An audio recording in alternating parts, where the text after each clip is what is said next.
What if I told you there was a virus going around that the majority of our children were at risk for catching?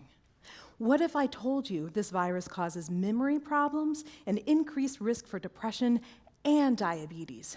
Worse yet, what if I told you that scientists know both the cause and the cure for this virus, but as a society we're doing virtually nothing to stop its progression? Well, this epidemic is real, and 2/3 of our children are suffering from it. Only it's not a virus, it's sleep deprivation. So sleep might not be something you've gotten a lot of talk to, right? You just put your head on the pillow, and then you wake up when the alarm clock tells you. But sleep is so much more than that. And we can't really dialogue about transforming education without first considering how the brain transforms itself, because that's what learning is, brain transformation. Sleep is a requirement of the brain. Without it, we die.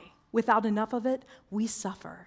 During sleep, the brain rids itself of cellular waste, strengthens synaptic connections, consolidates memories. In fact, if you spend your day learning new guitar chords, at night, areas of your right motor cortex responsible for your left fingers actually sleep deeper.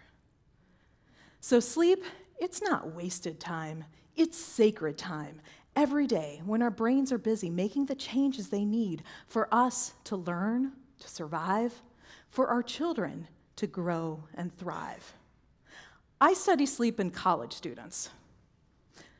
Just like the rest of us, when they don't get the sleep they need, their bodies go into fight or flight mode. Stress hormones course through their arteries.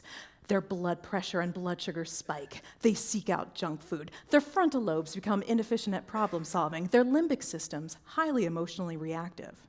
In fact, we've shown that in college students, bad sleep is a better predictor of who will and who won't succeed academically than is binge drinking and marijuana use. Let's admit it. As a society, we're bad at sleeping. We don't prioritize it. We certainly don't model good behaviors for our children. No surprise then that United States school children rank first among nations in academic problems directly attributable to sleepiness. The 2014 Sleep in America poll found that fewer than 1 in 5 teens is getting the minimum amount of recommended sleep. So how much is that? In teens, that's about 9 hours a night, and younger kids, at least 10. But here's an easier way to tell whether or not you or your children are getting enough sleep. Do they need an alarm clock to wake up? If so, they're not getting enough sleep. So what can we do to help our children get better sleep? 3 suggestions. First, start schools later. Right now, the earliest scheduled bus stop is 5:40 a.m. Right? The School Start Later research movement has shown if you delay the time of day high school start, it's a win-win situation. Kids get more sleep, attendance rates go up, ACT scores rise, car accidents by teen drivers plummets. That's why the American Academy of Pediatrics recommends that high schools start no earlier than 8:30 a.m. Should we really be sacrificing children's health for transportation savings? Second, remember that we are sun-seeking creatures. Light is the primary signal the brain uses to establish sleep-wakefulness rhythms, and this circuitry is millions of years old. People of all ages learn better, feel better, sleep better when they get plenty of bright light exposure during the day. And yet, we're sending our children to spend their days like moles in windowless rooms and dark classrooms.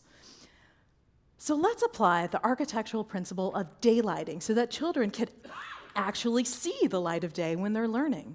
A study of over 21,000 elementary school students found that children with the most natural light in their classrooms progressed 20% faster in 1 year in reading and math than children from the same schools with the least amount of light. Third, let's make sleep a public health campaign.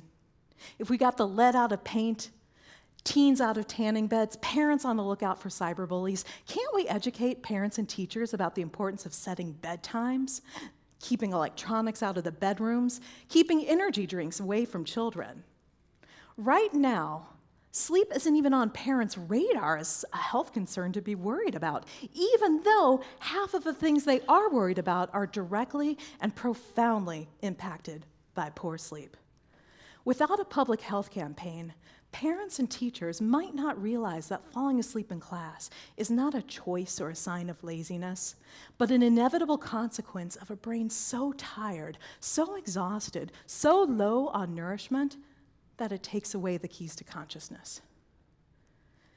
It took us a while, but we finally realized that hungry children don't learn well, so we brought free and reduced lunch programs to schools.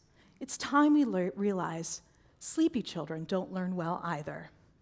This traditional Setswana greeting translates to, "Hello, how did you wake up?" Can you imagine if we ask that of our children? Can you imagine if we really paid attention to their answers? Thank you. Sleep long, sleep well.